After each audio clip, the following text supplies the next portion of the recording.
Adam Carolla and Dr. Drew. Would you sleep with sick women? I may be pregnant, but I am still a man. Spank the unruly ones.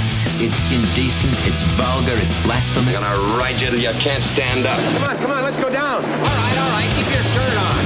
LoveLine's meant for an adult audience. LoveLine may contain sexually oriented content. Listener discretion is advised. Here's LoveLine with Dr. Drew and Adam Carolla. Yes, it is LoveLine. I'm Adam Carolla. That is Dr. Drew. Phone number 1-800-LOVE-191. Fax number 310-854-4455. Dr. Drew is a board-certified physician. Dixon Master Specialist. What? Some guy just walked into the studio with like 3 pies. That's Steve from the Pie Tasters. Yes. The symbolism. Very nice. His label, the part of the agreement on his contract is he actually has to walk. Pies. Drew. I'm sorry. I'm talking to Victoria. Oh, for Christ's sake, Drew. You just go ahead and do your show. Please go ahead. Just do your show. Yeah, you're so great. I'd hate to step on any of your momentum. I'm going into a joke. Do you have to talk right over it? I'm sorry if I can't identify it as a joke. Listen, if I'm talking, consider it either a joke or some amazing tidbit of information that's going to shock and befuddle our listeners. Okay? I'll consider it so. All right, Victoria. May not be so. All right. Please don't scare That's enough. me. Victoria Jackson is here. Victoria, Victoria has a strange show business career. You know her from being on Saturday Night Live for, I guess, like 6 seasons, right? Mm-hmm. And you know The Voice. And she's made a million talk show appearances, but it's a funny career. It's sort of, I guess, Lily Tomlin is someone that you appreciate in the business. Uh-huh. And your career's a bit like hers. You do children's stories. You sing. It's almost a vaudevillian career. Some of it. Some of it. It's all different kinds of things. He won't hurt you. I promise. I will not let him hurt you. Victoria's a little frightened. You're tonight. scaring the hell out of her. I read the letters on your screen. I was like... Well, Victoria is recently become a born-again Christian. Am I right? No, not recently. Oh, how recently? I was 6 years old when I became a Christian. Oh, really? Yep. I grew up with the Bible. I went to Bible college. Oh, so usually when I hear born again, I assume you killed somebody, were released from prison on some work furlough, and became born again. No, I've just always been like an airhead who was a Christian, but I wasn't born a Christian. I decided to believe in Jesus when I was old enough. What were you born? I was born a baby.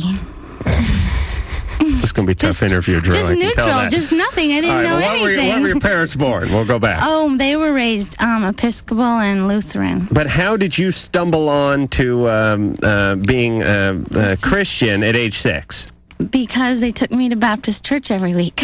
Oh, okay. And so I thought, they brainwashed me to believe in the Bible, which is true, But my whole life I've been trying to disprove it, and it makes more sense to me the older I get. So I'm glad they brainwashed me that way instead of some other weird way. So you've always had a strong religious belief. Mm-hmm. And basically in my act, if you look really hard, you can kind of see biblical truths underlying everything I say.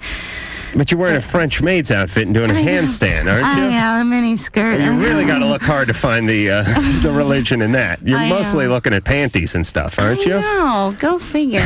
Well, see, my dad, he was a gymnastics coach, and he was always lifting up little girls in leotards my whole childhood, doing shows on the beach, Miami Beach, where we're doing tricks in little leotards, Right. And then I'm going to church, and I'm hearing be modest, and then I'm, my dad's like, oh, this would be a good costume for our act, pirates with your belly button sticking out. And it was like two things, I'll tell you, there is it's kind of strange the way society works, because if a woman walked down the street in nothing but a leotard, especially a 16-year-old woman with a tight body, it would raise a lot of eyebrows.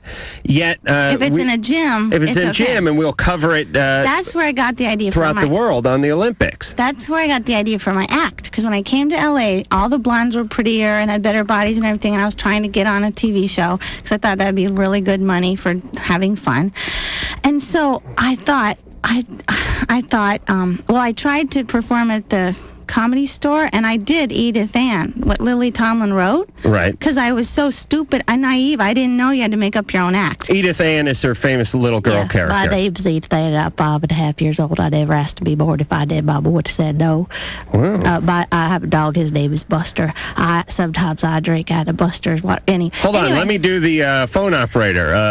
One ringy dingy. So anyway, I'm up there doing Lily Tomlin's act. Right. You know, not knowing I was supposed to. Then Mitzi yelled at me, "What are you doing? She's not even dead yet. You have to make up your own act." So Hold on a second. Mitzi Shore is Polly Shore's mom who owns the Comedy Store. I wonder how Polly got to start. Anyway, go ahead. So anyway, she said I had to make up an act. I'm like, I don't know how to make up an act. I don't know how to say New York and L.A. are different. Men and women are different. Oh, gee, don't you hate it when men do this?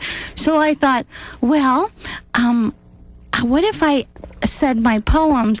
Anyway, I went up there and I bombed. So then, what if I said my poems upside down? Because I've been a gymnast my whole life.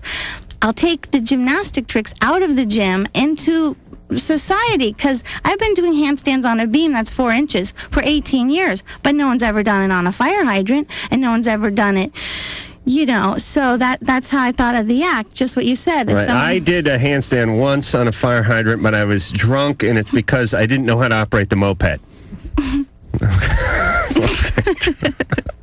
That was pretty good. See why I got up stand-up comedy. That was pretty funny. Well, you know, I'm not working off a teleprompter here, Victoria. All right, so, but please, let's not critique all my humor, because it's going to be a long night. So you've made, then I was reading your bio, you were on Carson 20 times?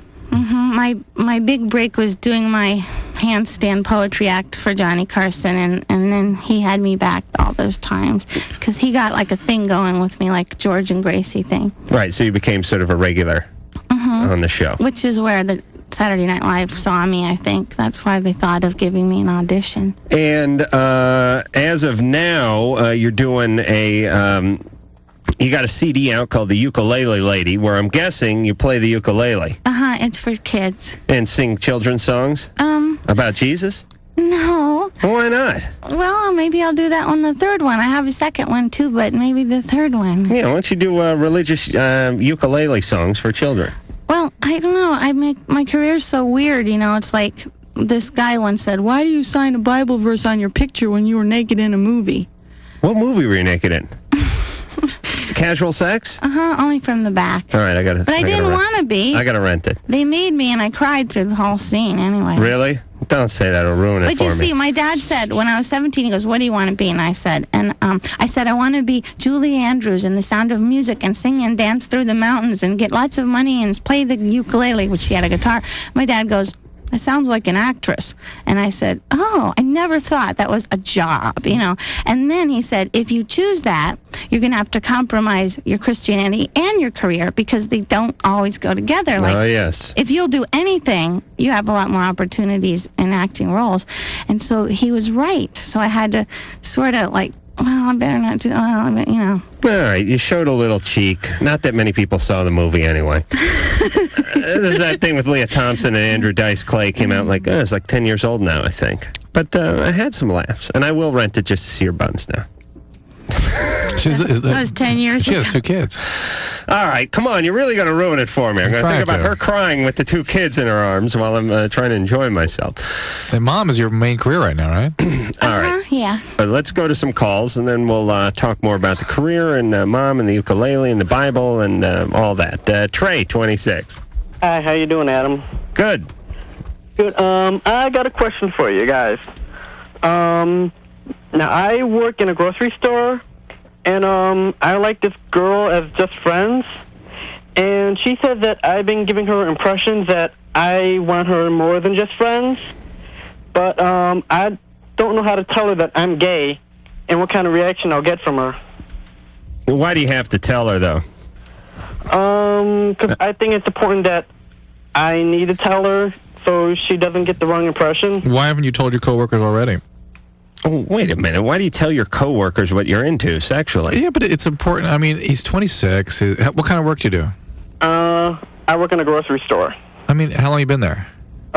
6 months. You'd think you'd want your friends, people who are friends, to know who you are. What? Attention shoppers. I'm Trey. I'm gay, and we're going to need a cleanup on aisle 6. Trey, you don't have to tell people you work with you're gay, especially to market.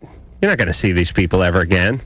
Are these your Yeah, I will. Are these your friends? Yeah, some of them are my friends over there. If people you can trust should know who you are. It's not like you're 18. Like, this is very different advice we give an 18-year-old, 15-year-old. Victoria, do you think he's a sinner?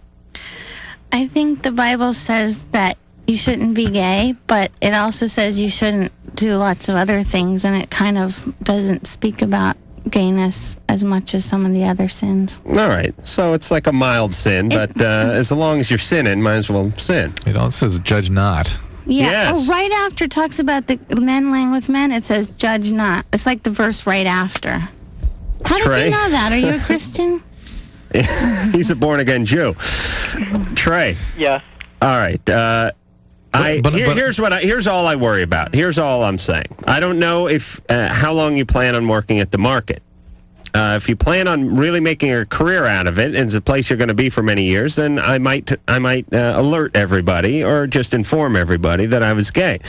If it's a sort of transitory job, which oftentimes market jobs are, you could get a little ridiculing from some idiot bag boy or something. It just may be a little grief. I understand. I understand. I agree your point of view. But if these are indeed your friends, and you're an adult now, your friends should know. Your friends should know who you are. All right. Okay. Now, those are the people that you need to get support from so you can stand up to stuff. All right, but if a woman is coming on to you and you're not interested, you don't have to tell her I'm not interested because I'm gay. Right. You can say I'm in another relationship. Women jump to that anyway as a way of defending themselves. If a guy says you're not interested, she goes, oh, he must be gay. Well, when a woman's not interested in me, it's immediate lesbo tag. Ah, okay. All right. Yeah. Except for Victoria, because it's either lesbian or born again. Were you a virgin when you were married? No. No. I sinned. All right. So I cannot judge anyone else. All right, but you sinned a little early, but you're back now. And I took pictures. You took pictures of what? Yes. Of well, sex? I was mad at God, and so, see, my true love, who I'm married to now, he married this other girl. Uh-huh. And I was mad, so I said to the fire eater, who was my first husband, okay, you can sleep with me. Now, did he eat fire for a living, or is this some sort of code name? No, he ate fire for a living. Oh, really? Well, you guys must have made quite a team. But it was one of the biggest mistakes of my life, but I'm just saying I'm not perfect, I made him marry me so I wouldn't feel guilty. That was really bad. For having sex? But what was the picture part? Oh, well, I don't know. You took some pictures of you having sex? I did, because I was so angry. Yeah, but did you send it to your husband, to the guy you... No. No. You just had him? Yeah, because I'd been a virgin until I was 23, and it was a momentous occasion. And so well, why not? If you think about it, I mean, losing one's virginity is a very big day in a woman's life. I mean, what are the two biggest events in a young woman's life? Wedding and virginity. Now, you go through childbirth. Okay, you go through a few video cassettes when you have a childbirth these days. You go through 20 rolls of film at a wedding. Hell, you hire a guy. Why not hire a photographer when you lose your virginity? Don't everybody look at me. Use a Polaroid. No one has to be. You guys look at me to come up with a good reason why you shouldn't do that. Because you know it's a pathetic idea. But, all right. But you don't have the pictures with you now. My friend said that proves that I wasn't in love. Because if you're in love with someone, you're not going to be taking pictures. Well, the guy's a fire eater. You didn't give birth on your standing on your head, did you? He's a rich fire eater now. Oh, really? What, he's a magician? No, in the divorce, he cleaned but you I'm not out? allowed to talk about it. How long were you married to him? You can talk about that. 6 years. 6 years. 7, and you amassed a small fortune with all the Saturday Night Live and all the commercials and voiceovers and movies. This SOB took half? Well, I'm not allowed to talk about it. But let's just say this. Women pay alimony these days. They do. Yes, we just had Tom Arnold on the show. Adam can talk about it. Go ahead. All right. Well, here's what I want to say about this. Go ahead. Believe me, you will renounce your Christianity and join up with me when I'm done with this speech. There is this 50-50 rule. Drew, please, don't pose around here. It's all right. Let Engineer Mike snack. And most of the time you hear about men complaining because men are the ones who are shelling out the alimony and having to move into the apartment while the wife keeps the house. You've made a few points about that over the year. I certainly have. But there are cases such as we had Tom Arnold in here, and he was divorced from Roseanne, and now Victoria Jackson's case, where the woman, in fact, is the breadwinner. I don't know. You couldn't make more than $35,000 a year eating fire. You really couldn't. Unless you got injured and had a big insurance policy. If there were real money in eating fire, there'd be more fire eaters. That's my take. And you rarely meet a fire eater. It'd just be a more lucrative career. There'd be fire eating schools and whatnot. So when you break up, because is it 50%? I mean, did you get divorced in California? Connecticut. Is it 50%? Oh, you have to maintain him in the style he's accustomed. And the guy gets regular sex for the first month. Oh yes. There's conjugal visits for the first year of the divorce, or until he hooks up with another woman. True. You're so gullible. The point is this. Here's how all laws have to be worked. They all must be based. What is that? What? Is that reverb or something? All right. They must be based on reality and the effects they have on people. Whatever it is. Not just principles. If Victoria is making, $500,000 a year on Saturday Night Live and her other endeavors, and this guy's making $30,000 a year, and they live together for 6 years, then that's it. When they break up, they go. Now, unless he made zero. He didn't make anything a year. I'm not allowed to say. Oh, it is just, it kills me. He liked his, my guess, he liked Budweiser, though. Yeah. White trash. This guy is an asshole. Believe me, this guy will be eating fire in hell one day, which is a little redundant, and I don't even know if anyone would notice you eating fire in hell. But the point is there's a folding chair with his name on it in the bowels of hell. A man, and I even think it's worse with a man, because I somehow think a man should have some sort of pride when it comes to breadwinning. Yeah, it's a little more manipulative. I'm a little more sociopathic. But here's what we do as a country is we just make a law, and then it just apply it to everybody. So if you're Donald Trump and you're worth $5 billion, and you marry a showgirl who is making $18,000 a year, and you're married to her for 6 months, and you get divorced, somehow she gets $2.5 billion.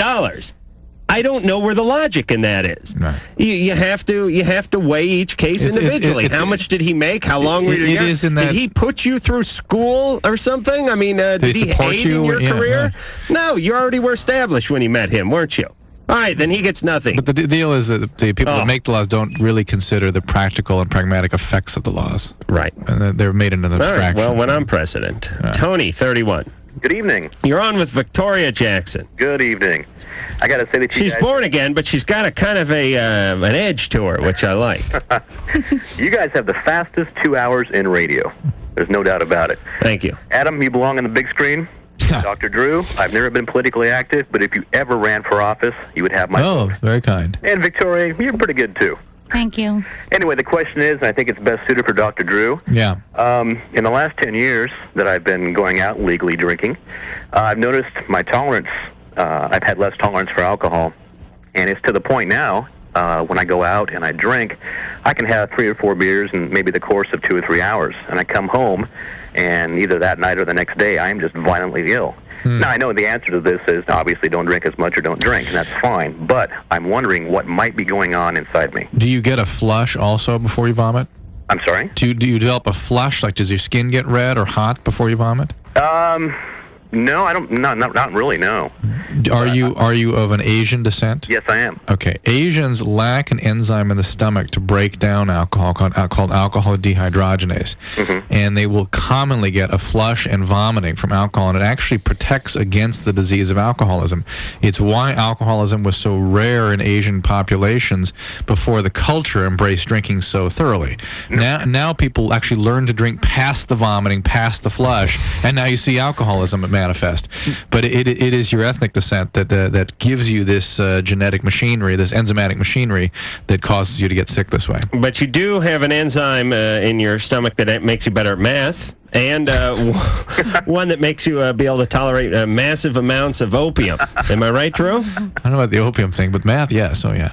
All right. No, so it is a normal thing. It's a common thing, and it's not a bad thing. Just don't. Okay. You got to really watch your alcohol consumption. You can get very sick. The most disturbing thing is that I don't know what you call it in the back of your throat. That little thing that hangs down. Swells. Pardon me? Uvula? Yeah, is that what that is? yeah. Okay, that's right. That thing just grows. It swells, it swells, and that's part of this whole sentence. What is that uvula for, Drew? Can't we get rid of that? When you're president? All right, put that on the list. When I'm elected, I will abolish uvulas. Each year, I will have a mouth check. Called a uvulopalate. All of America stands outside and opens their mouth, and I fly by my I was going to say Westwood 1, but the president's plane, you pinhead. Okay, the Air Force One, and oh my God, no, right, you couldn't come up with either, please. Yeah, but I can't come up with something once in a while, and you're absolutely no help. If I said, I swear to God, Victoria, and we get paid the same amount. If I said, oh, geez, what is that nursery rhyme? Jack and Jill went up the, what was it, Drew? He'd just look at me, just a total blank face. Victoria's having trouble with it too now. Come on, don't make fun of her. You would say hill, wouldn't you, if I looked at you? See that? Okay. All right. Do you want to sell the hell out of the next call? Here is Tom, who lost his libido after separation from his wife. All right. What happened? Victoria's going to find Maybe it was part of the divorce settlement or something. Because he was in love with her, maybe? We'll see. So he wasn't interested in anyone else? We will see. Don't give away any of those precious answers before we go to break, Victoria. We're going to get Victoria a little wine, and we'll possibly bust out the ukulele. You play the ukulele? Yeah, but I didn't bring it. Why didn't you bring your ukulele? How hard is it to pack a ukulele? I forgot. But your ukulele, the whole reason you play a ukulele is so you can carry it with you. Maybe you just put out a call for somebody to bring one by here. All right. A baritone ukulele. Baritone? All right, but we'll take what we can get.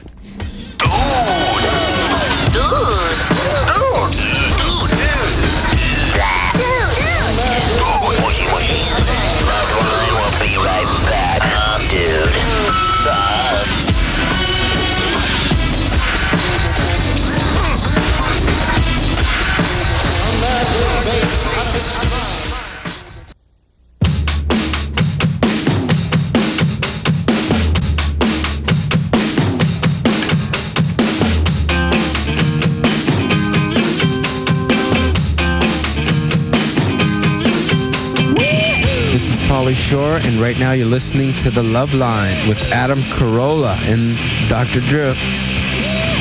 That was it? That's Pauly. I expected a little more out of Pauly. All right, it is LoveLine. Adam Carolla, Dr. Drew. Phone number 1-800-LOVE-191. Fax number 310-854-4455. You know her work from 6 glorious seasons on Saturday Night Live. And you know her rear end from movies such as Casual Sex. Victoria Jackson is here. Victoria, all you have to do is say a word and everyone knows immediately who you are. Hello, everybody. Isn't that weird? Other people have high nasal voices. Yeah, but you're probably the most famous. Also, it's sort of a signature voice. You know, I mean, it's part of her. Yeah, no, I don't mean that with any disrespect. Yeah, I know. It's as a radio show, radio host, I should say, it's helpful to me that people tune in and they go, you know, when you listen to radio, and sometimes you'll listen for a long time and you go, oh, hey, that was Ed Asner. Yeah, but right. You have no idea who it is until they say the guy's name or whoever, Ed Begley Jr. or something. Right. But if you heard Victoria Jackson, right, even if you didn't say Victoria Jackson, you'd go, oh, yeah. Right. So I used to work for this doctor when I was 16 as his secretary, and he said that I wasn't allowed to answer the phone anymore because people thought it was a child, and he said I should get surgery and have them. He said I had congenital palatal insufficiency, and that the insurance would pay for it. Your breasts look fine. Please. But anyway, we had a family discussion and decided not to cut. We do have a theory about people's voices sounding very young. Yes. What's your theory? Because I have. You have a theory too? Tell me your theory. Well, when we hear women, and I guess anyone past 20, I consider a woman. But when we hear a woman's 25, 30, 35, sound 12, we have this sort of it's a sort of please the man kind of thing that they sort of take on the role of a little girl in relationships, and that that they were kind of a daddy's girl, and that it carried over to life. Is that our theory? Well, there was something happened that stuck them developmentally at a younger age, or some piece of them stuck developmentally. So you think their voice is controlled by their psyche? Yeah. Not by their physical throat? Just the quality of the voice. I mean, the fact that it sounds like a young person to us, not the pitch or anything else, but it sounds like a young person speaking. You'll listen to that. There's tone, and then there's cadence. Right. You know what I'm saying? Want to hear my low voice? Yeah. Well, in my act, I sing a song where I go, don't know why there's no... So what do you think about me talking like this? I just lost my erection. So men like you to talk like a little girl. I think you should do an act where you come out and be Victoria Jackson for about an hour and 45 minutes, and at the very end, you pull a blonde wig off, and you have a short crop black wig. You saw it. I did and it you on do that voice. SNL. Oh, I didn't see the bit. I did exactly that. I pulled off the blonde wig and had a short black wig on. And spoke in that voice? Yeah. Oh. And I got letters from people. They said, finally, the real you. We always knew you were putting it on. Day late and $1 short. All right. No, I did not see the bit, but it seems unobvious. All right. Let me give you a quick plug. Victoria will be back doing her stand-up at Club Caprice, which is out at Redondo Beach, this Thursday at 8 o'clock. Watch her pull a wig off to expose her short-cropped hair and speak in a voice that will disturb you, especially if there's a 2-drink minimum. Tom. Hi, guys. How you doing? Good. Great show, by the way. This is the most informative and funny show on the radio or on television, to be honest with you. Thank you, Tom. And Victoria, you do have a very sexy voice, I think. Thank you. Okay, here's my problem. I've been divorced for a couple of months now, but we've been separated for a couple of years. And I seem to have lost... I figured once I got divorced... would kind of get back into the dating thing and just really have no desire to. Yeah, how long's it been now? Well, we've been separated for a little over 2 years. And do you have kids? Yeah, one. Do you have the child, or does she? She does. And did she break up with you or divorce you? No, it was my idea, basically, to separate. Why? Well, to be honest with you, we really should have never got married in the first place. We should have just remained friends. Why? Just not enough things in common, different views on life. Why was this so traumatizing to you then to lose this relationship? Because of the kids. She had a couple of kids before, and I helped her raise the kids before, so actually there's 3 kids involved. Are you depressed? Very, because I don't, So it's the loss of the children that's the issue. Absolutely. Sometimes when people feel this way, it's kind of a loss of part of themselves that they experience. Oh, absolutely. Yeah. Maybe honestly, Drew, you're at a loss for words. No, I'm just saying maybe therapy time for Tom. It's maybe an opportunity for him to dig in here and see what's going on. Why you got married to somebody you were in love with? Why now that this is hitting you so hard? Why you can't be more effective in going out and establishing real connected relationships with people you should be in love with? Yeah. It sounds to me like you weren't really physically attracted to her for a while. No, you're very good, very perceptive. So he sort of lost his, I don't know if he lost his libido, but he certainly lost it in regards to her quite some time ago. Right. So it's been a while for you, Tom. I mean, you've been sort of going through the motions, and now you're not even going through the motions. No, I'm not. I mean, it speaks for how much you're affected by all this. I mean, you're very depressed. Your biology is affected by it. Yeah, I mean, before before I met her and everything, I had, no problem with even, as scummy as a one-night stand is, I had no problem with that. Did you do a lot of that kind of stuff? Did I? Yeah.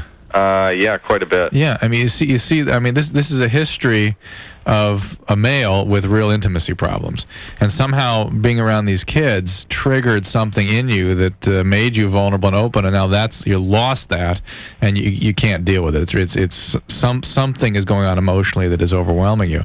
Is there anybody you lust after at all that you work with that you're attracted to? Yeah, but that's another thing that kind of troubles me is it's a neighbor that's down the street, but she's pretty young. Mm-hmm. Another, right. Another. Did your family fall apart when you were like 4 years old or something? Something happened? No. But when I was in my early 20s, the family basically fell apart. No, that's all right. Had that been happening for a while, though, and finally it disintegrated? It was my mother committing suicide. Okay, so mom... We're guessing Mom was troubled before the long suicide. before the suicide. Mom was checking out long before that. So, Tom, I really think there's an opportunity here for a professional help that could do you a world of good in a relatively short period of time. And this is the kind of situation where therapy really works. Okay. Look into it. You're going to have difficulty having fulfilling relationships unless you work on this with someone. And I would take it a step further and say, see if you can't seek out a female therapist. I would agree. No. He's not being facetious. He's being. I appreciate the. I like your angle, Adam. The laugh. No, he's not thinking about seducing the therapist. That's where Tom's going. Although, in the worst case, totally unprofessional. But if something happens, but if I get a couple of free sessions out of it, All right, you guys. Tom, she's going to charge you more. You guys are separated at birth. No. I'm being serious, and thanks for defending me here, Drew. It's important for a guy. I saw a female therapist when I was like 20 because my dad went up to me when I was like 19 and a half, and he said, listen, I know things didn't work out real good with the whole childhood thing, but let's just put that behind us now. Your mom's a mess. I was a mess. You're probably going to grow up hating women, and you'll never have a decent relationship in your life. So, here's what I suggest. I know you're making $7 an hour digging ditches because we didn't provide any form of education for you. But I'd like you to take half of that $7 an hour, $3.50, and I will pay the other half. No, sorry, all the $7 an hour, and you'll pay half and I'll pay half, and we'll go in on a therapist. And it'll be a woman. And you can sit down and bond with a broad. And look at me now on the picture of misogyny. Misogyny. Thank you, Drew. Is misogyny good, Victoria? I don't know what that is. All right. They're my kind of gal. I want a woman who doesn't know the meaning of the word misogyny. I really don't. What is it? It's got to be in the Bible somewhere, doesn't it, Drew? It's a guy who's not nice to ladies. Linda, 17. Yeah, hi. Dr. Drew, I just wanted to say, first of all, I called about a year ago, and I seriously doubt you remember me calling, but I called asking if my having anorexia and bulimia was going to be passed down to my children. And it seems that since then, like when people have called to ask questions about anorexia and bulimia, you've really been able to help them. And I just wanted to thank you for that. And I think your kids are really lucky to have a dad like you. Oh, thank you very much. Are you doing okay from the standpoint of that now? What? Are you in remission with that disorder now? Yeah, I haven't really had a problem with it for quite a while, so I've been fine for about a year. I still throw up on occasion, but mostly it's just because of drinking. I threw up 2 weeks ago in Washington, D.C. Wait. Festival. But I'll tell you, when I throw up for the right reasons. It's a ton of booze and sushi comes flying out of there. It's got nothing to do with anorexia. Yeah, well, drinking is my problem now. All right. Is there alcoholism in your family? No. I'm not an alcoholic, but my problem... You drink to excess still? Well, no. It's that last, a few weeks ago, I was with my friends, and we were drinking, and I ended up fooling around with a guy who's kind of a friend of mine, but we're not really that close. And the thing is, the next day, he claims that he blacked out and he couldn't remember what happened. And now he doesn't want to see or talk to me, and I don't know what to do. Hey, Linda? Mm-hmm. We're going to tell you what to do, but we got to go to break. Okay. All right, so, Victoria? When we come back... I relate to her a lot. Oh, you do? Did you have an eating disorder? Did you? Yeah, when I was going to go to hell? Hey, no, we're going to find out about Victoria's eating disorder. Everybody who did a cartwheel before the age of 10 has an eating disorder. It's so common. Really common. I'll never let my kids... If I see my little girl getting into gymnastics, I'll tackle her. Because everybody who gets into this gymnastics has an eating disorder. But we got to go to break. So, Linda, you stay there and hold. Sherry... Lisa, don't hang up on Linda. She's just on hold. We're going to come right back with her and Victoria Jackson and talk about this eating disorders all after this. Hello, is this LoveLine? I have a problem with my stool. Hello, LoveLine. I have a problem with his stool, too. The phone number for LoveLine is 1-800-LOVE-191. I gotta go. LoveLine will be right back.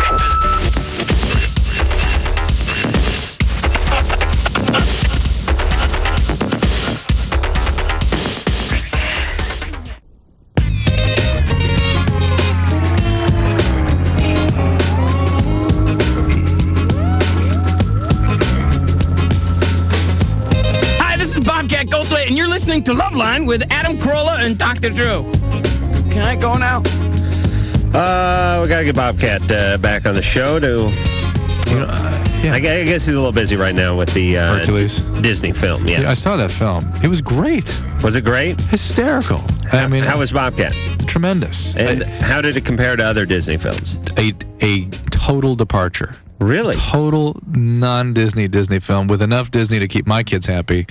But every character was a comedian's voice, and it was funny as hell. And I read some reviews of it. Some New York Times panned it. Oh, they're being so facetious. They didn't get it. They were making fun of themselves the whole way, and it had mythological and psychological accuracy in the plot. I thought it was great.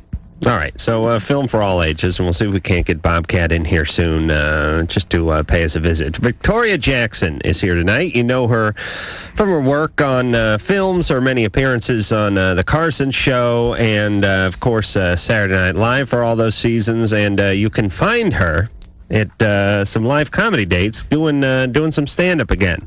She'll be at the Club Caprice in Redondo Beach Thursday at 8 o'clock, and then... she's going off to, where is it there? Denver, Colorado. Yes, the 19th and the 20th at Comedy Works Comedy Club. And then she'll be in Reno. At the Hilton at Just for Laughs, August 29th and the 30th. So if you're in those areas, look for Victoria. Yes, Victoria? Nothing. Oh, okay. All right. Now, when we left off here on Loveline, we're speaking of who, Drew? Linda. And, Linda. Yeah? All right, so you're 17. Mm-hmm. You had an eating disorder. Yeah. You still do a little bit, but not quite. Yeah. And over drinking. And you're now sort of replacing it with drinking. Well, no, I honestly don't feel I overdrink. Like, I drink maybe once every 2 weeks or something like that. All right. It's just that drinking led to this situation or whatever, so... Where you had sex with a guy who claims he can't remember? Well, I didn't have sex with him. I did perform oral sex on him, but not actual intercourse. Mm-hmm. All right, what's your question?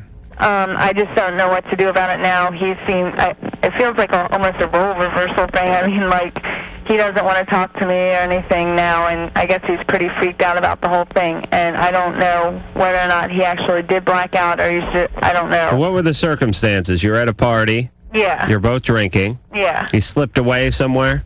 Well, like, everyone had gone to bed, basically, and my two other friends and I, we were talking. They're like, well, go into his room or whatever. And so, like, I went, and then we just kind of started, like, talking, and things progressed from there. And he didn't perform anything on you? No. Oh. I know.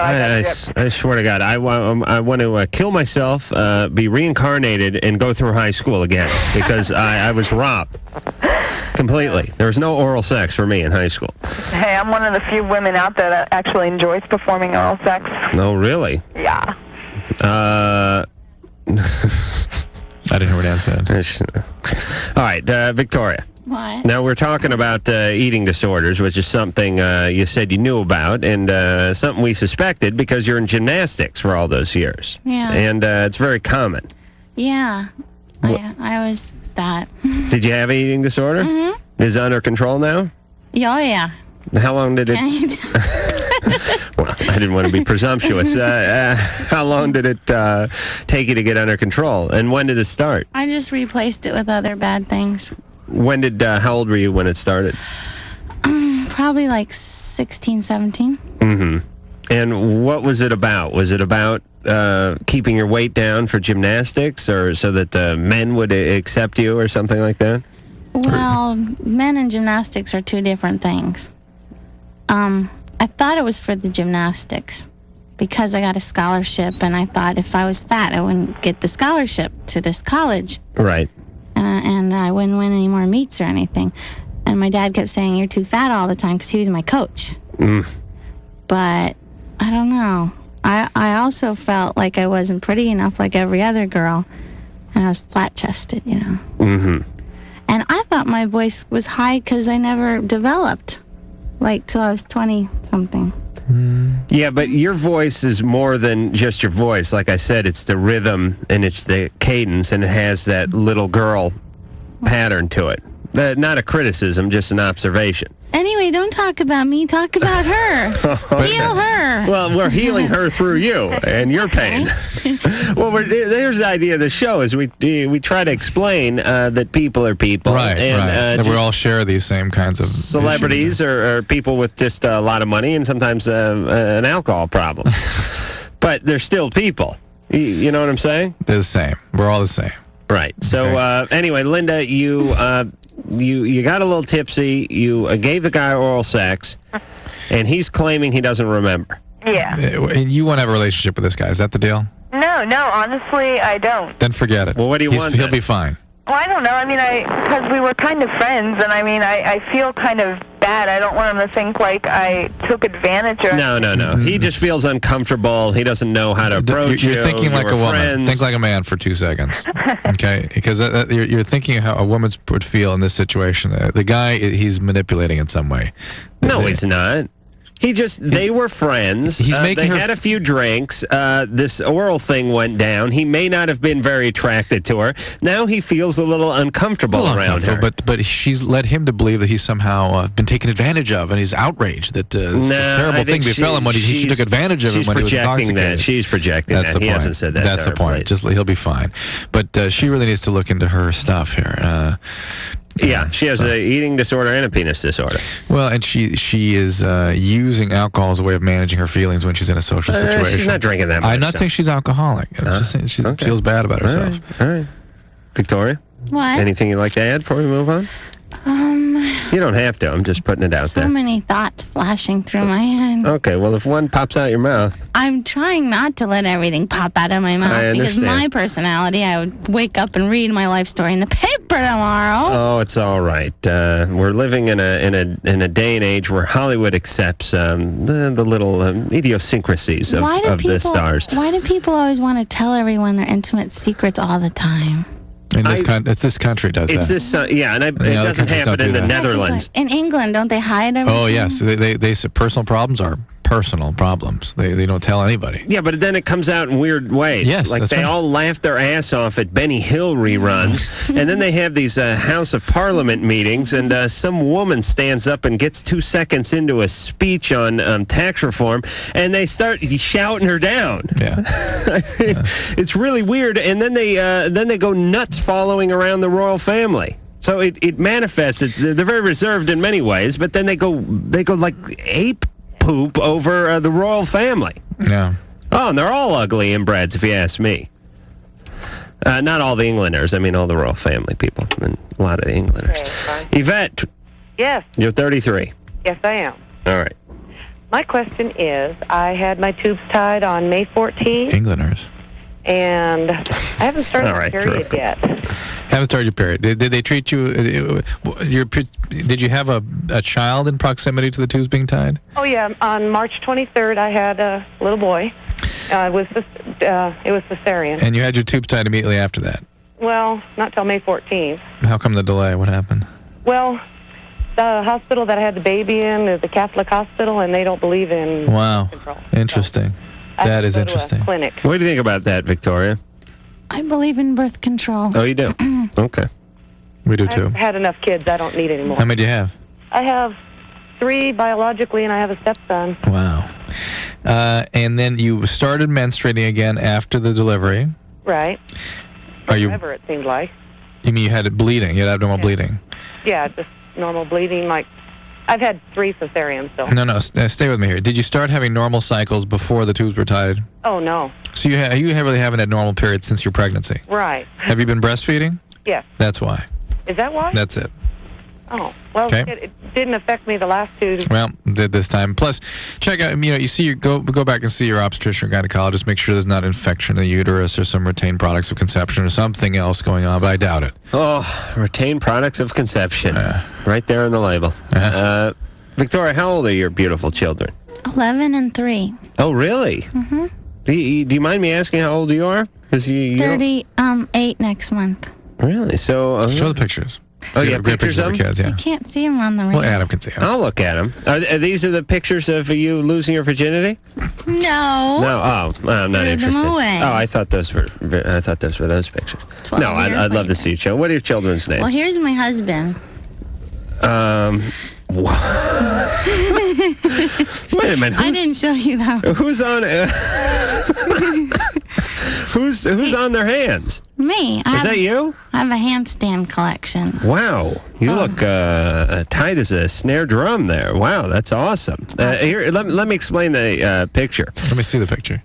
All right, the picture is Victoria wearing nothing but a string bikini, doing a handstand, and a guy that looks like a cross between Tom Cruise and Roy from Siegfried and Roy, with no shirt on, sort of steadying her. What does he do for a living? Does he just steady people? He's a helicopter police pilot. Wow, he is all man. He used to be on the SWAT team. No kidding. But I met him in 7th grade when he had a briefcase and glasses and big ears. Look at him. Wow, Is he shave? Does he shave his chest? No, he doesn't have hair because he's American Indian. Wow, that's what gives him his tenacity. True. Well, there's a lot of man. I'll tell you, you're supposed to look at my kid. Oh, yeah. I got so excited looking at the husband. No, not that one. All right, what do you have, glamour shots of you in your wallet?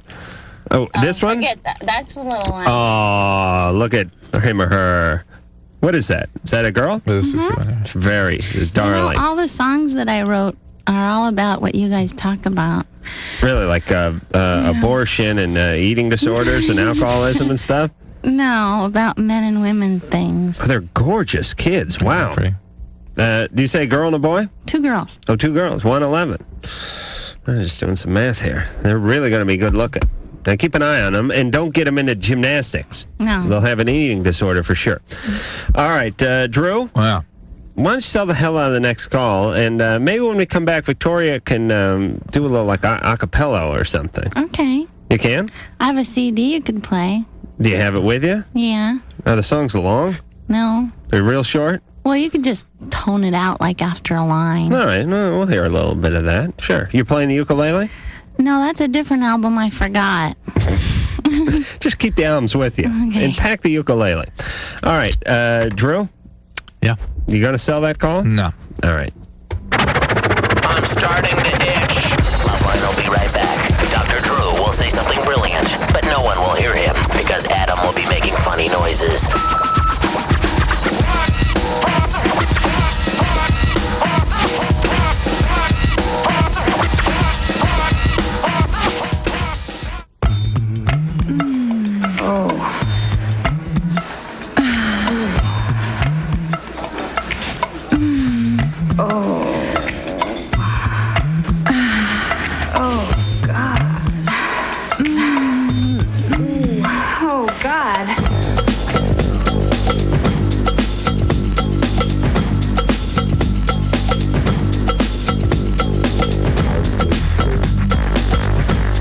LoveLine, everybody. I'm Adam Carolla. That is Dr. Drew. The phone number, 1-800-LOVE-191. Our guest tonight from many seasons on Saturday Night Live and many other endeavors, including 20 appearances on the Johnny Carson-hosted Tonight Show, is none other than Victoria Jackson, and we will be back in 10 seconds. This is LoveLine on radio station. WEBN, Cincinnati.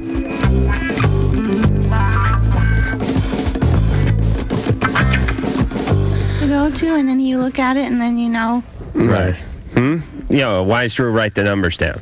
Here's the way the show works. We have a computer monitor in the studio. The girls, Sherry, Lisa, and Ann, are in the other room, and they're taking phone calls, and they type in what we have about 7 or 8 lines, and they type in what the person's name is, how old they are, and a little brief thing about their problem. Drew reads the screen. I never read the screen. And then he writes down the number on this magic marker board. I then look down, see a number like number 4. I punch it and then I look up, I see it flash and see the person's name. So that's how it works. Jennifer, 16. Yeah, I don't know if I'm stalking a guy or if I'm just obsessed, but it's now listen to this person's voice and imagine how old she is. Sounds like 10. 10. That's right. Go ahead. Okay, well, I kind of, I follow him to night school, and I lost my virginity to him, and our parents are dating, and I just don't know.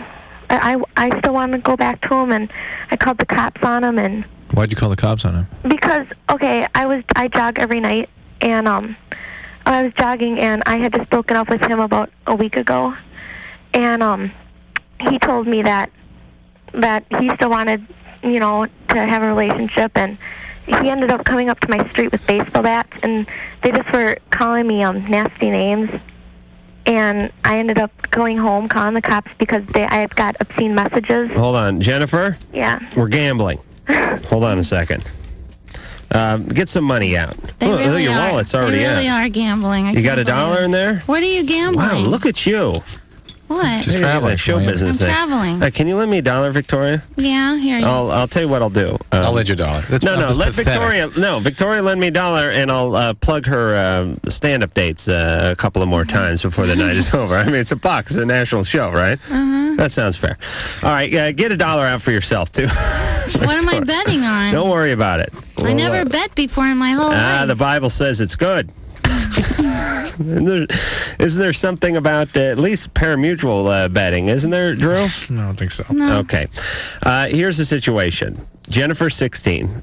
Jennifer's, I guess, mother or father is dating this guy's mother or father. The guy seems a little unstable, hence the night school reference. And the baseball bats. And coming down with baseball bats, and she sounds like a 10-year-old. Something's going on here.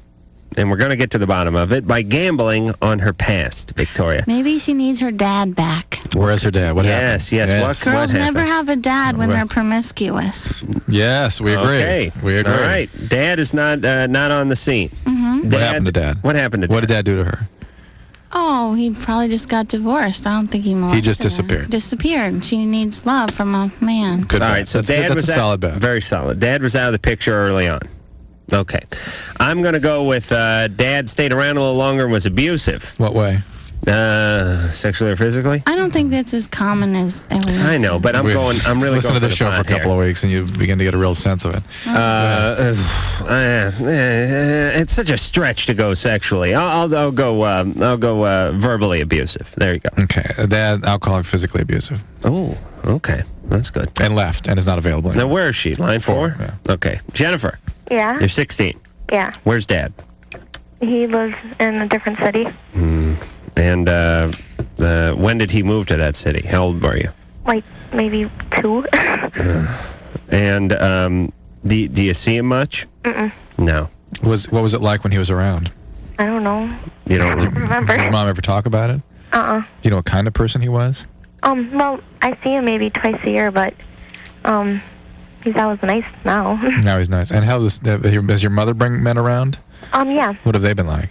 Well, I kind of moved out and started living with my grandmother when I was 14. Why? What was happening at home? Oh, me and my mom just argued too much. We're just two different people. I didn't like her boyfriend, and And what was the matter with the boyfriend? he was just a creep. He pushed my mom around and told her she make me food and do this, and Did he ever strike you? no. But you saw him just kind of push your mom around a bit. Yeah, and I told her it was either him or me, and I moved out. Yeah. Okay. Great mother, by the way. Yeah. I'd rather take the guy who pushes me around and forces me to cook for him than my daughter. And you don't have to use much hyperbole to imagine what pushes around is. And it's amazing the kind of relationships we have now with the parents. It's sort of like, well, I'm 14 and you're 27, and we don't really see eye to eye on a lot of subjects. I say tomato, you say tomato. You're Republican. I'm a devout Democrat, and I'm moving to Grandma. Yeah, we're going to part ways here. These are your kids. But a lot of the parents don't deserve respect, you know? They don't parent either. That's very they true. They act like her sister, so. All right, so you never had the father figure around, am I right? Give Victoria the money. Victoria is the big winner of the night. I should be a psychotherapist. I would. You should talk to one. I don't. No. Let's do the dollar yours. Anyway, please take the money. I was going to go with absent dad too, but we let the guests go first, and I know this sounds cowardly. It was a solid bet, though. Yeah, very solid. All right, you should be proud of yourself. So, and she came up there with very little prompting. That was one of the best bets we've had by a guest spontaneously. Yeah, barely explain the rules. Biblical. Yeah. It's biblical. Oh, it is? Mm-hmm. And quote us some scripture. It says, husbands, love your wives as Christ loved the church and gave himself for it. And it says, wives, submit yourselves to your husbands. And if there were marriages like that, it would be like really happy kids in the house. Right. So that's like the outline that we're supposed to live by, and like nobody does. And people are like crazy the opposite. Right. It's almost, you know what we need? Oh, this is a brilliant idea. Just bear with me, everybody. Please, somebody write this down. I know I won't write it down. No one in the studio will, but somebody at home. I must pen the reverse psychology Bible. Oh, the anti-Bible. This is going to work. Go out and covet your neighbor's wife and oxen today. Enjoy. Right. It's going to look like a Reebok commercial, though. Thou shalt steal. Thou shalt carve as many graven images as one can do in an afternoon. And then, because we know how rebellious the youth of America is, when they read the reverse psychology Bible, they start doing the opposite. The anti-Bible. Oh, he wants me to carve graven images? Well, I won't. How do you like that? And then we'll do away with this whole big graven images problem. Well, you know what I'm saying. It's a good idea, but... You know. I think it is. I think it's solid. And at least it would be good comedy reading on an airplane. Jennifer? Yeah. Okay, so Dad wasn't around, and we kind of figured that out. Yeah. How old is the abusive boyfriend? I'd say 41. No, your boyfriend. Oh, mine? Yeah. 17. 17. Mm-hmm. He's going to night school, and he's toting a Louisville Slugger. Yeah, I guess you could say that. You need to pull yourself out of this relationship. Plus, your mom is dating his dad? Yeah. Yeah, this is not what you think it is, okay? The relationship, it's not good. It's not good. It's understandable at your age with your history that you would get involved in this way with this kind of guy. But you need to find guys that are more really genuinely available to you. Because of the lack of a connection with your dad, you're going to tend to pursue guys who are sort of emotionally unavailable. At church, there's some nice guys at church. And it's going to be very difficult for you to be open, because if you lose the guy, you're reliving that loss and abandonment all over again. Not the Reverend. And that's where some of this stalking business comes from. You so cling so tightly to this, even though it wasn't a good relationship. It's better than the loss that you experience when it leaves. But Dan never hurt me when we were going out. I understand, but this is the same guy that carried the baseball bat, right? Don't deny who he is. Don't idealize him. Accept what he actually is. He's going to night school. Yeah. That's all you need to know. And find somebody who really can appreciate you and is more truly available. I don't trust anyone who gets an education after the streetlights are on. That's my motto. Am I right, Victoria? Mm-hmm. Well, yeah. And what do you think of this sham, this American tragedy known as the junior college system? Where was your gymnastics scholarship? Sham. Furman in Greenville, South Carolina, and went to Florida Bible College. Sure, the Fighting Lesbians. Huh? What was the name of the team over there, right? Furman? Yeah. Is that a joke? I don't know. It's a weird name. What is the name of the Furman team? And at the football games, they went, F you, you know. I thought, does anyone know what they're doing? What is the name of the Furman football team? I don't know. I never went to one game. No, the mascot, you mean. Paladins. The Paladins. All right. I don't like football. Paladin is a... What is a paladin? It's a guy on a horse with a spear. Yeah, everybody. I swear to God, there's 400 or 500 different names for guys on horses with spears. There's Lancer. I mean, there's on all these Indian things going on. Drew, you going to look up paladin? Do we have time for you to help me with my problem? Yes. Yeah. Oh. She wants to play something from her. Well, it kind of related to my problem. Oh, the song? He's such a good head doctor. I thought I could get free therapy before I leave. it's amazing that the man is an MD, but knows so much about the human condition as well. What would you do? So do you. Thank you. Wouldn't you kill for this man to be your personal physician? Yeah. Possibly gynecologist. You're creepy. Now you're getting creepy. But he's kind of a hold on, Drew. Shut his mic off, engineer. He could be in my life in any way. In any capacity, right. But, I mean, you're married to a very strapping macho guy and everything. But Drew, when the glasses come off and the shorts come down, he is all man. Don't make him drop the shorts. All right. We can turn his mic back on. Do you want him to help you with your problem? Well, what is it? She first wants you to help her with her problem, which is she needs her CD to be heard by a national audience. CD. Okay, we'll do that. This CD isn't for sale yet, so I'm not going to make any money. Well, when is it out? I don't know. I got to get a record company to be See, my kid's CD is out. But Right. This is my songs that I wrote, and they're about this kind of stuff, and it hasn't had a record deal yet. Oh, okay. And I don't just thought it had to do with jealousy, you know? It's in my act. It's in my act in Redondo Beach. It's in my act. Thursday night on the 8th. Yeah. What is the name Doesn't of Adam this just song? piss you off? Huh? No. You know, I haven't done stand-up for 10 years, and so... You are going to be horrible Thursday. Well, I already went to Milwaukee. Watch the rust and cobwebs fall off of Victoria Jackson. Wait. Paladin, a champion of a medieval prince. There you go. There's a million of them. An outstanding protagonist. Some school took the knights, and then everyone else scrambled to come up with different name for knights. I think they made the words up just with the advent of high schools. Yeah, like a lancer and stuff like that. All right. What is the name of the song we're going to hear? Bimbos in bikinis. All right. It's from Victoria Jackson. And if there are any record reps or labels listening, this could be your cash cow. Play it, Mike. I'm in New York in my office where people wear clothes 'cause it's cold, while you're at a bar in Miami watching bimbos walk by in bikinis. I never look at other men 'cause I have you, but you look at bimbos in bikinis. Do you have to? I'm not neurotic or insecure. I'm a 90s woman and all my thoughts are mature. I have no reason not to trust you and I want you to be free. But you're looking at bimbos and bikinis instead of looking at me. I don't like Miami. There's too much flesh out of control. When someone's boobs are in your face, how can you see their soul? Lust is rampant, and all I see are bikinis and bimbos on MTV, in magazines, commercials on the streets everywhere. You'd have to be blind not to notice them there. Hey, if you were blind, our love could work. I'll just get a knife and gouge your eyes out.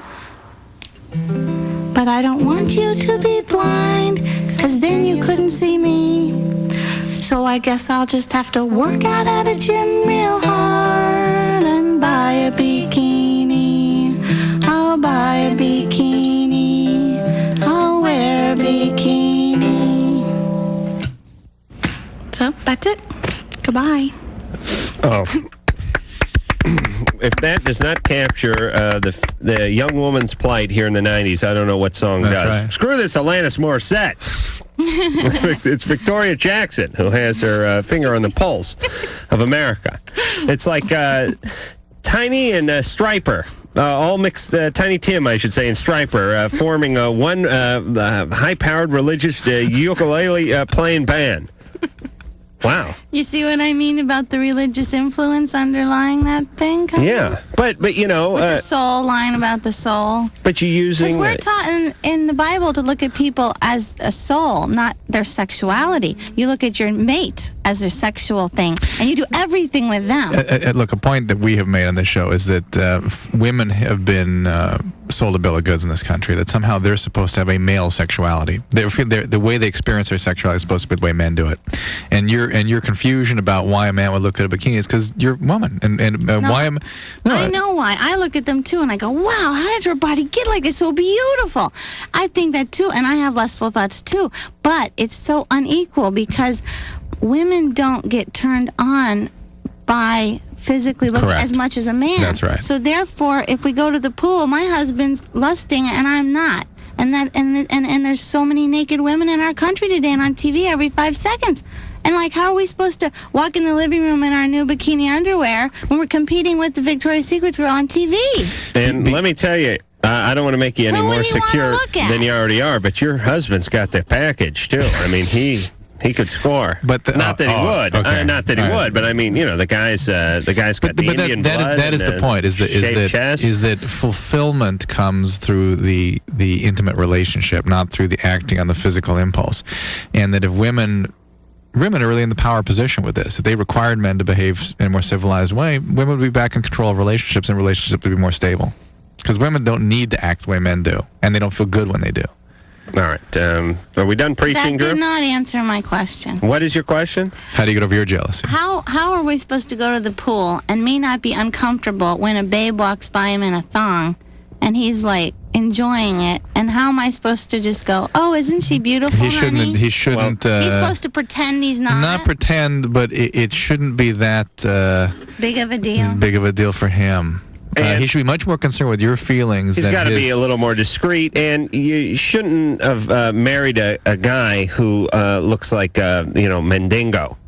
Like an Indian Mandingo. You need a fat guy with some hair on his crack. I told him to get fatter, But you see, the thing is, he's the kind of guy who doesn't look. So Doesn't look at women. he doesn't do that thing. Don't men trust do. He him. doesn't do No, that. but you have a Very feeling. Yeah, you diabolical. have a feeling that he is I watching have a them. feeling that he's hiding it very well. All right, but that's just your own insecurity. Then that may just be you. But yeah. see, that's not so true because sometimes when I used to be a babe, I felt the same way. You can be a babe and be insecure. Many babes are. Oh, certainly. Insecurity has nothing to do with your physical appearance. I don't think that's... But when you're jealous of your partner or you think your partner is going to betray you, it has absolutely nothing to do with your own physicality. It's quite the opposite. If you were secure in that, or if you had a good sense of that, you wouldn't be projecting it on your partner. Yeah. You know what I mean? Yeah, it's very... You could be, your waist could be the size of a number 2 pencil, and your chest could be the size of the Goodyear blimp. And if you're insecure, you're insecure. If you're jealous, you're jealous. Right. I mean, there's two issues: is how you feel about yourself. There's another issue: immorality. I mean, all right, it's not right to have naked women on your TV. The Bible says, "Lust not after women, or you're committing All right, adultery." but the Bible in your did not know about cable. So There's no way the Bible could foresee country, cable. there's like morality. Forget about that. It's like, well, everything's immoral. So you base your marriage on an immoral world where you're supposed to be secure or something. All right, with hold on, Drew. You guys got to talk during the commercial because we got to get this more. All right, we'll talk to calls them. in. We'll straighten this out. Yeah, you'll be fine after the next commercial. Please straighten me out. I cannot live in this world. I will straighten you out like Or I'll keep writing weird songs and making people listen to them. Don't worry. We feel your pain. I will straighten you out like a 300-pound chiropractor. Donna, Yeah. you're 22. Yeah. I just wanted to talk about. I've been with this guy for about 6 years, and we've had a baby together, and we had a great sex life for like the first 5 years. It was like great. We'd have sex like 3 times. How old is the baby? She's 3 years old. So you guys started going out when you were 17. When I was 16. 16. Yeah. And had a baby when you were When I was 18. When I was 18, I had her. How old's the guy?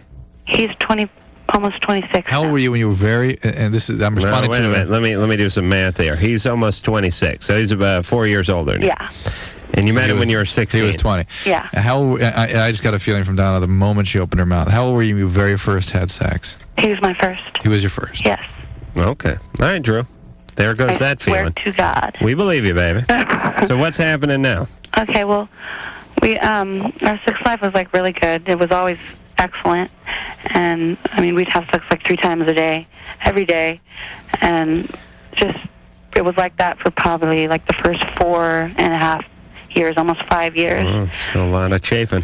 And You lived at home during that time? Huh? You lived at home during that time? Most of the time we went other places. But you were living at home? Yeah. And you finished high school? Yeah, I finished high school, everything. Okay. And then we started having problems, and then we ended up breaking up for about 4 months.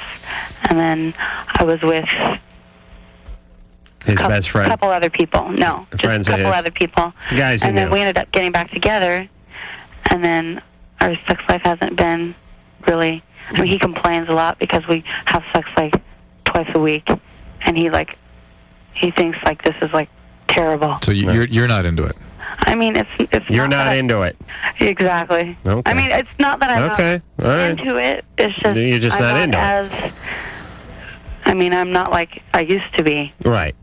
But it's like when I'm at like certain points, it's like once a month I'll be like really ready to like maybe have sex like three nights in a row, and then it'll kind of just go away, and then I'll just kind of be all right, and then he'll start complaining. All right.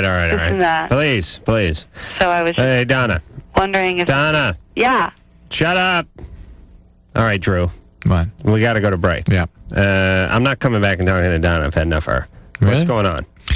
I'm getting a weird vibe off of Donna, too. I get a weird vibe the moment you open her mouth, but there's a lot of chaos in this relationship. I don't know what she is feeling about this relationship, what she intends with it, what he's actually done to her, why things broke up so readily, what their level of commitment is. Their actual physical relationship is at about a norm for a couple that's been married for 5 years. Everybody goes at it at an unrealistic pace when they first meet. For the guy, it's a two-parter. He's thrilled about getting laid again because it's been some time off, and number two, he's trying to get the sex that the last guy left in her out of her.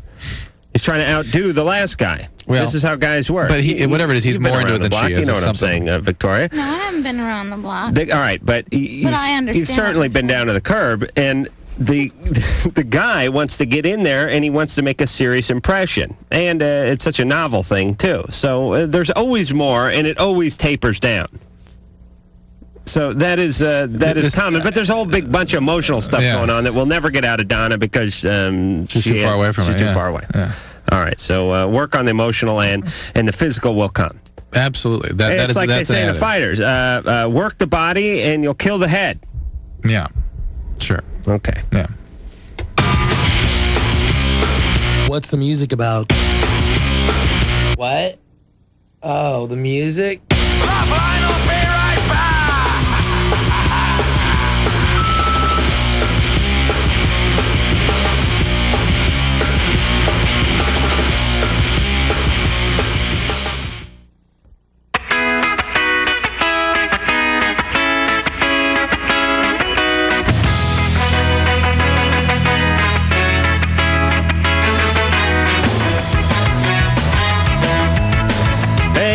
Hey. All right. The Mighty Boss Tones. Love those guys. And I want to thank Steve and Todd from the Pie Tasters, who are...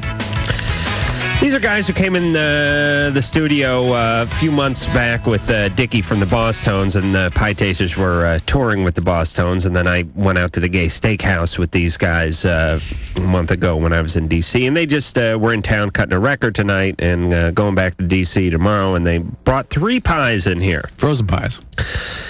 Frozen pies, yes. I just put my lemon meringue in the microwave, and because I don't want anyone getting hurt at home, the microwave is not good for meringue. Uh-oh. It's not a good one. Meringue is one of those things where... It melts. Yeah, I mean, meringue is a very, it's a very delicate flour, right. Meringue, and it does not bode well in the microwave. It's not like chili. No. Chili's, now there's a confection you can abuse a little bit. You kick chili around a little and still good. Meringue, very delicate, and does not hold up well to the rigors of the microwave. Yes.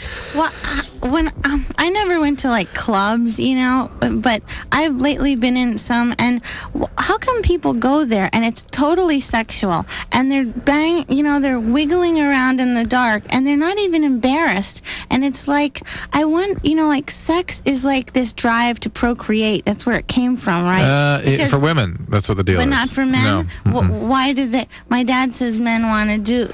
They want to impregnate every woman they see, but women's urge really is truly to procreate. They say that, but then they pull out at the end. I don't just want to have sex to have kids. But women are much more prone to that sort of impulse than men, I think. Hold on, let me just reset the show. This is Adam Carolla. That is Dr. Drew. The voice you hear is none other than Victoria Jackson from Saturday Night Live, and this is the Bible Answer Show. But what I mean is, if sexuality is like hunger, we have a hunger. We need air. We need water. Yeah.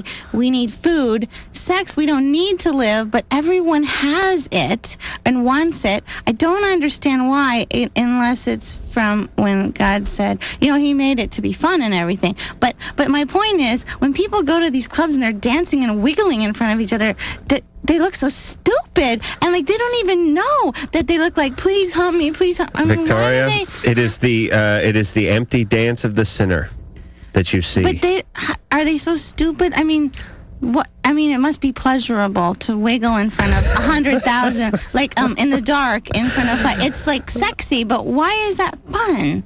Why do I feel like we're talking to like an alien and trying to explain human culture? This is good, though. To her. But I stand I don't know. there I don't wiggle at any clubs unless I'm really drunk. I mean, if I do, I think I'm all right, acting. but you stand on your head in a French maid's outfit for a living. I didn't do it to be sexual. I did it to make people laugh and but get you a lot had of to money. know that the French maid's outfit was seductive. I thought that the certain type of person would like that part of it, and the athletes would like that I could hold a handstand for a minute, and that the some people would see something different in all different ways. But tell me about this club thing.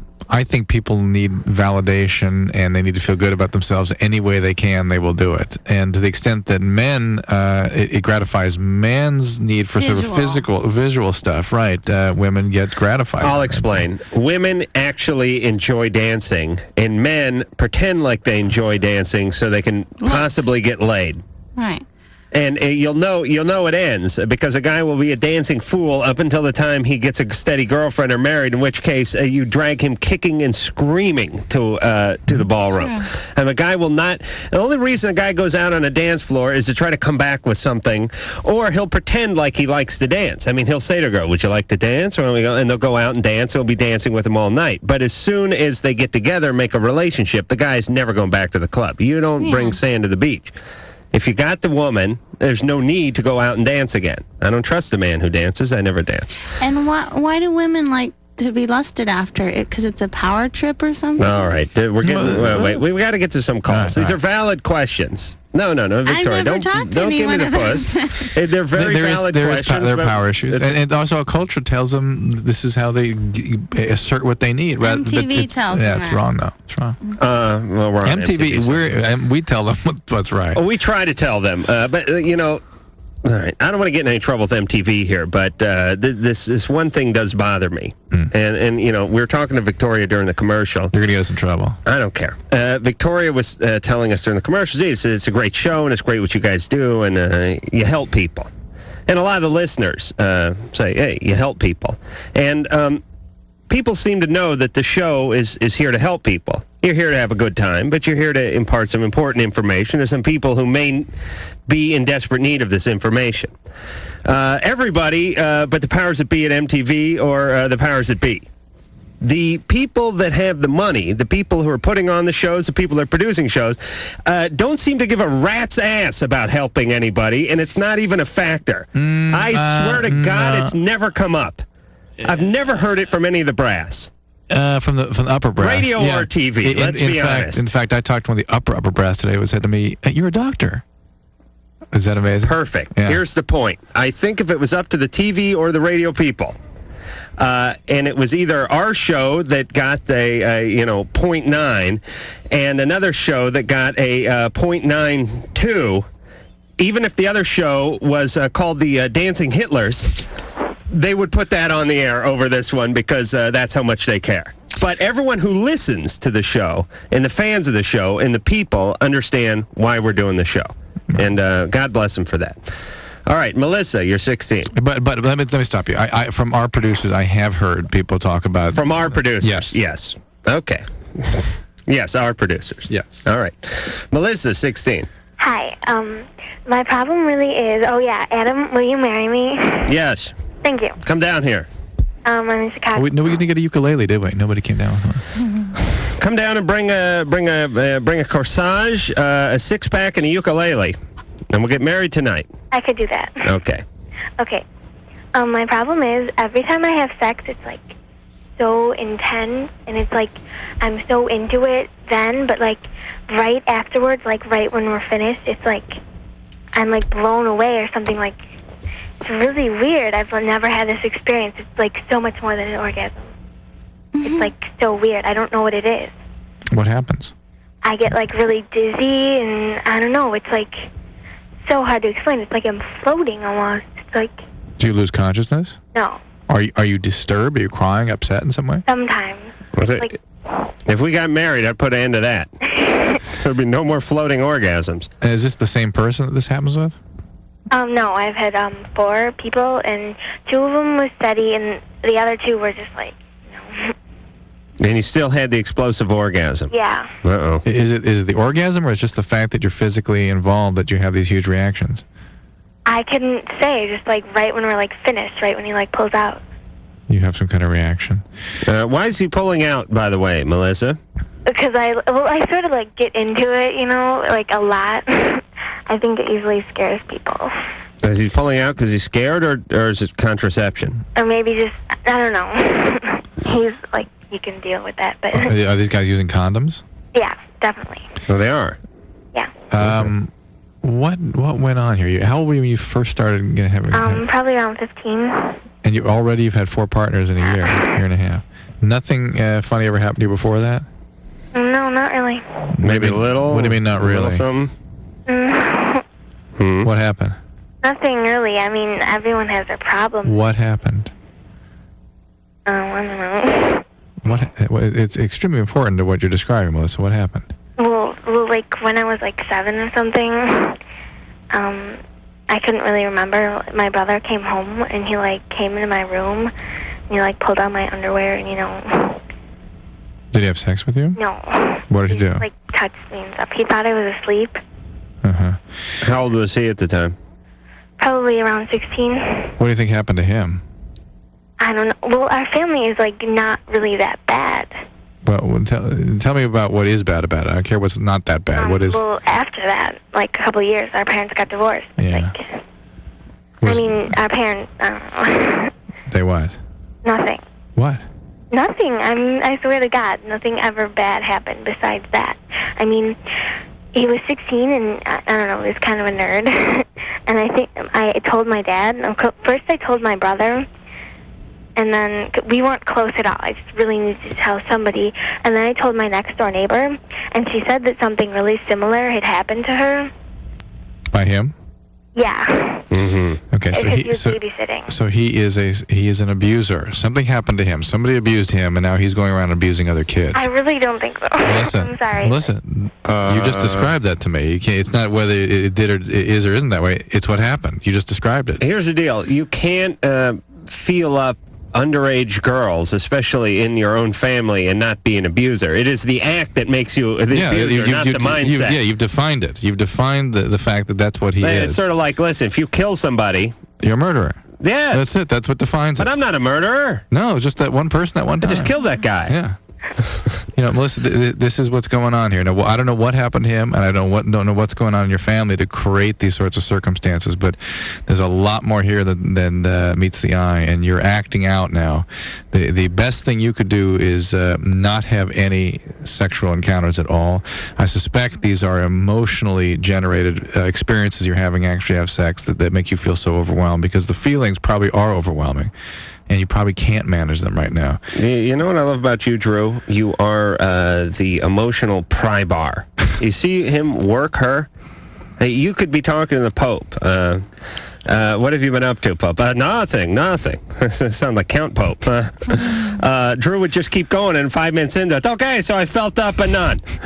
I mean, Drew can get anything out of anybody. He just hears the little thing in their voice, the little inflection, and he'll steer right off of their problem, whatever it is they said it was, and boom, right to it. But we both kind of had the feeling that something was going on with her, and something in the past.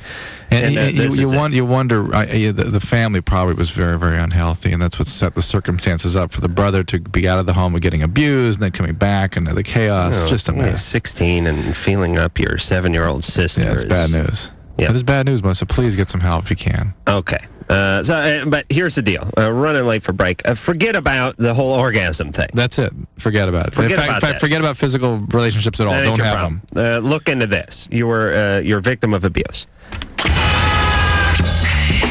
LoveLine will be right back. Oh, no. LoveLine will be right back. No. LoveLine will be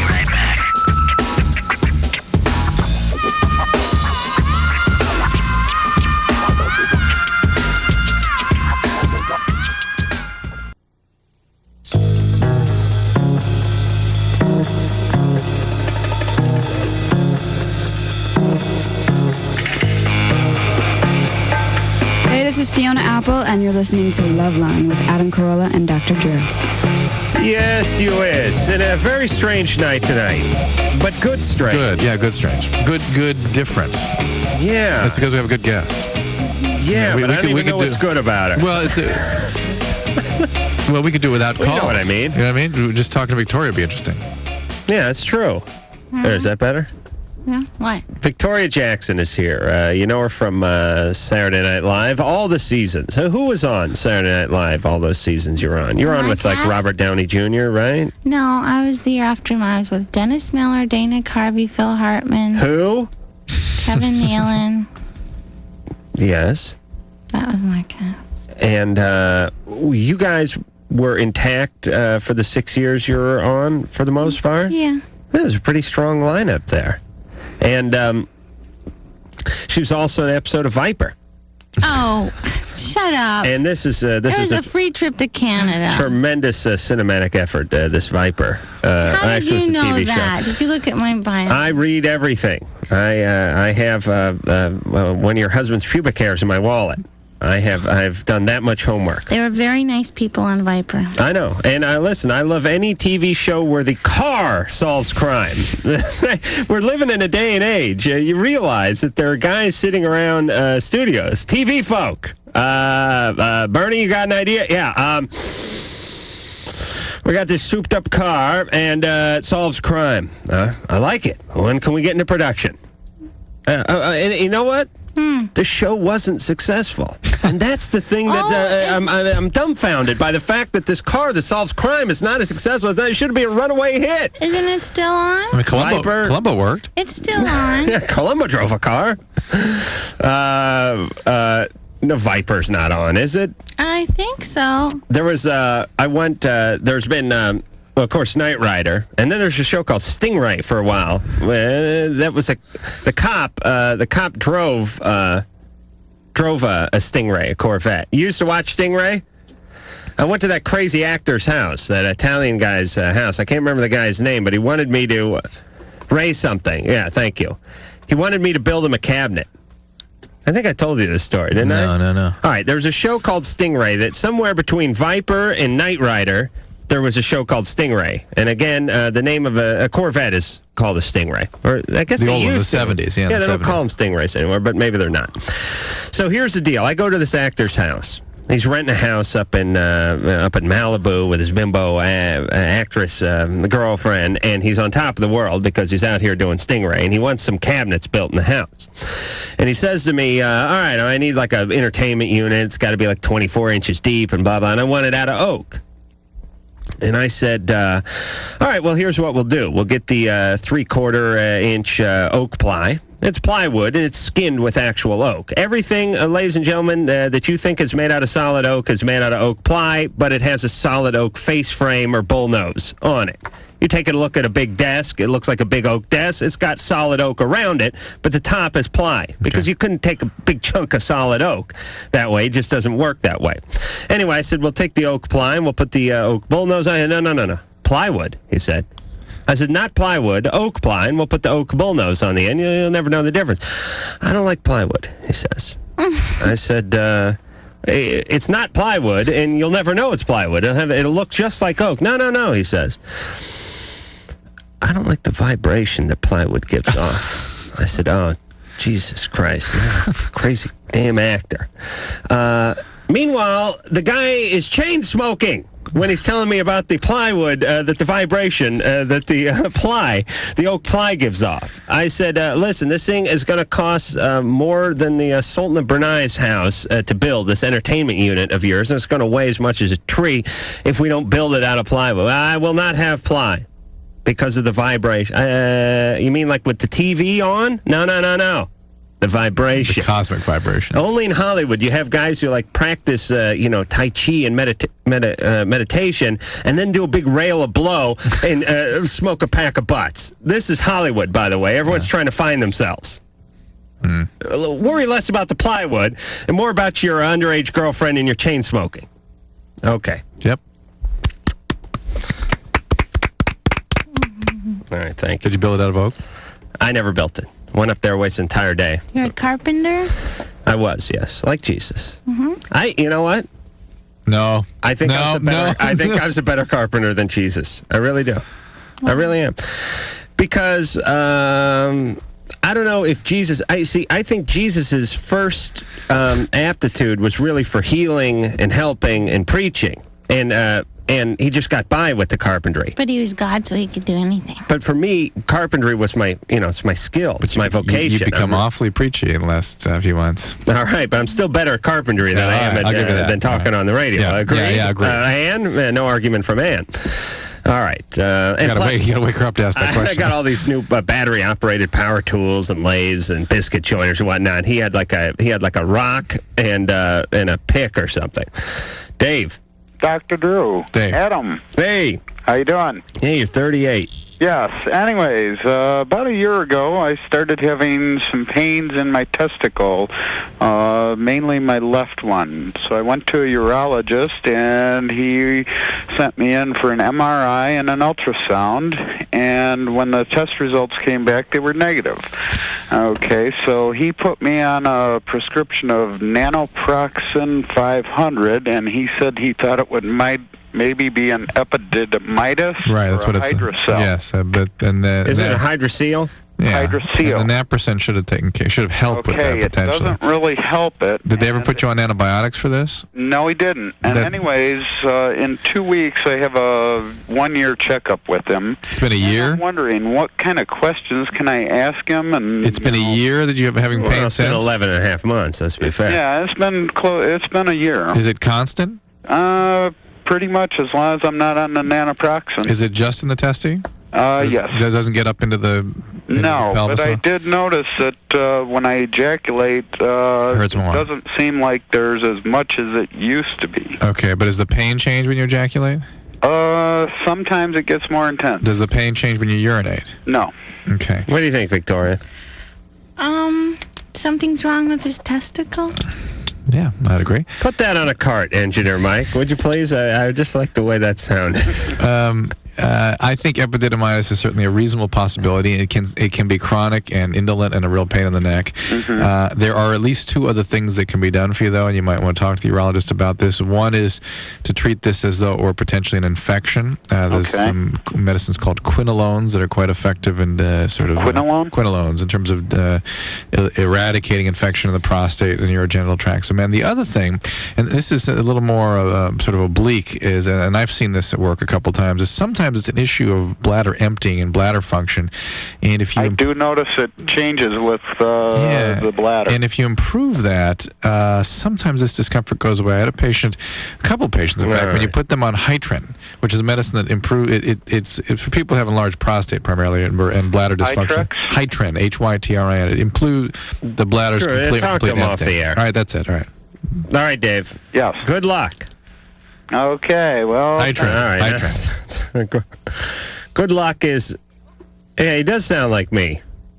Dave did? Yeah, he sort of meander. Right. Yeah, like a deer in headlights. I have the worst voice in radio. Jeff, 18. Hi there. Hi. Yes, I started having sex with my girlfriend, say, probably a year ago. And everything was fine and dandy, and then I was kind of worried about her getting pregnant and different things like that, and I kind of want to stop. And when we first started doing it, she was like, she didn't really want to, but she did anyway because she likes me and that type of thing. And now I'm to the point where, I don't want to get her pregnant, but I want to kind of stop, but she doesn't. And why do you want to stop? Because you don't want to get her pregnant? Yeah, mostly. What's the other real reason? No, that is the real reason. Well, what do you mean mostly? What else is there?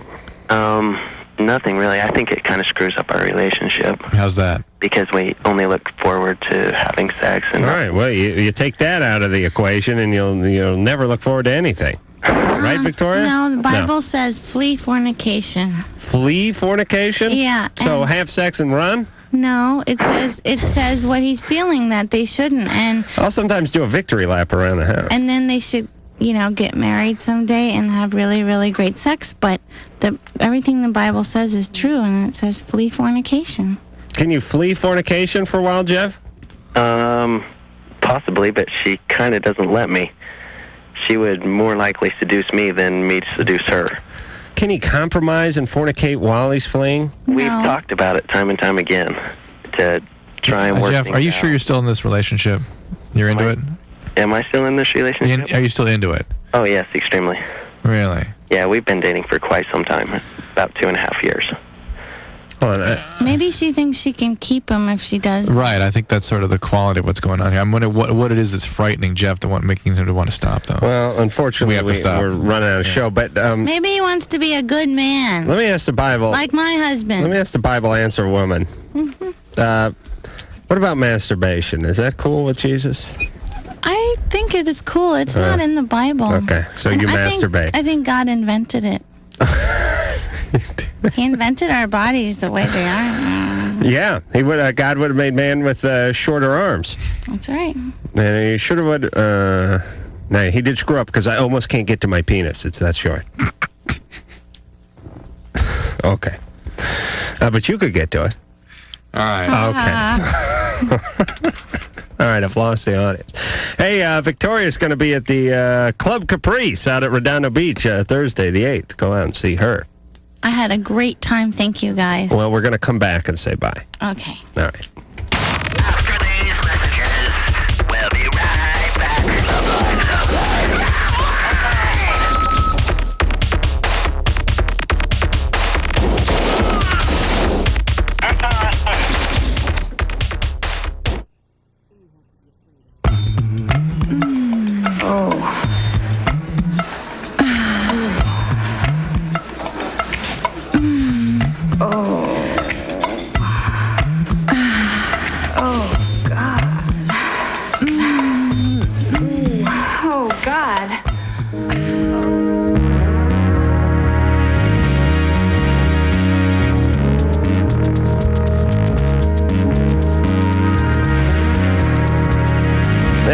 All right. It is.